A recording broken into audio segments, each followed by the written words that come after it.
Hi, it's Rich Tehrani here in the TMC newsroom. I'm here with Ronny Gorlicki, who is with Comsys. How are you, Ronny? Good to see you. Great to see you. Nice to be here. Thank you. Thanks for being here. So tell me a little bit about your company, please. Okay. We're an Israeli semiconductor company. We develop chips for the telecommunications. We specialize specifically on the mobile devices. So the cellular technologies that you're familiar with, GSM, GPRS, 3G, and we've gone into the WiMAX world, and what we've done is we've taken advantage and leveraged on everything that we had done in the cellular world and put it together with the WiMAX. So our offering is a chipset, is a solution that incorporates WiMAX and cellular technology in a single device, a single solution, which enables our customers who are handset manufacturers to make handsets using that technology. And we're, I guess, the innovators of this technology because of our extensive background and experience in the cellular technology. And how much experience is that? We've been doing this since 1998, and this technology that we've been developing in the cellular, we've licensed to companies such as Texas Instruments, Analog Devices, and other tier 1 companies. And now it's all integrated, and you're able to work with OEMs and companies to come out with some really killer devices, you were telling me, right? That's right. And in fact, I brought a couple of them to show. And these devices are manufactured by one of our customers, an ODM in Taiwan called ECS, Elite Group Computing.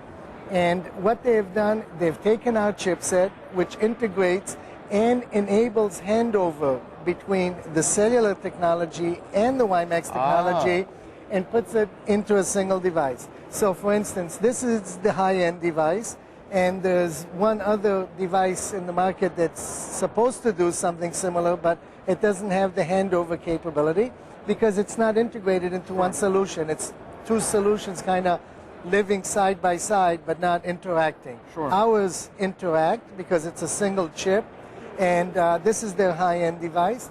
And this device is also quite unique.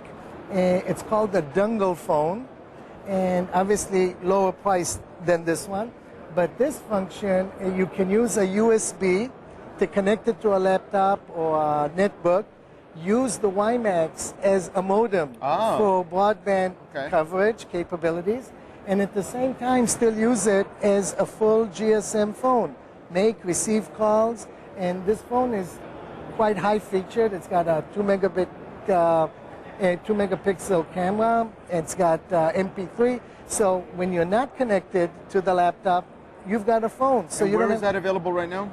It's going to be launched in one of the first WiMAX mobile launches, which is scheduled this summer in Taiwan, and hopefully here in the United States also. And that will be maybe with Clearwire or Sprint or someone like that? Obviously, we know who the first ones are going to be launching these services. Yes. Now, what about this one here? This one is about 2 months after this one, after the dongle phone. Remember, it hits 2 different price channels. Sure. This is a multi-user. I mean, it replaces the dongle, which is typically the first device that people get, because at the same time you can also get a phone. The phone will also be able to function with a voice over IP over WiMAX, so you're not limited to only using the cellular GSM for the voice, so you can really get the best of all of the capabilities on this. And we're really excited. I've been traveling around talking with operators worldwide, and there's a huge interest of these products, not only here in North America, in Russia, Southeast Asia, Cambodia, Vietnam, Malaysia. And you mentioned that this is going to compete with another phone on the market that's very similar from a form factor standpoint, a touchscreen phone. Correct. I don't know if I should use the name of what it is. You don't have to, but it's by a very well-known OEM in Taiwan. And what they did, they took an existing 3G platform and kind of tried to glue to it a WiMAX module. The trouble is that they don't talk to one another. They can't coordinate the activities. And because they took a 3G solution and disabled the 3G because the phone really needs only 2G GSM Edge, it's well overkill in respect to the price, because you've got a 3G to do a 2G service. So we've really optimized it. We've put everything what is necessary within the device, within our solution, to really get a cost-effective product out there. What about Wi-Fi? Is that just not necessary? Well, remember, we're focusing on mobility. Mobility is when you're on the move. Sure. Wi-Fi is nomadic technology. It's something that you get to someplace. This device will have Wi-Fi. This one will not. So if you are in a Wi-Fi environment and you can get Wi-Fi for free, you can still use it. You don't have to use only the WiMAX. But obviously, because it's mobile, it gives you the flexibility of using it outside of the access points of Wi-Fi, and more important, the handover while you're traveling. I mean, these devices can handle up to 250 kilometers an hour.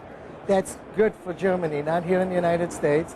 250 kilometers an hour, and still maintain the session as you're moving from one base station to another.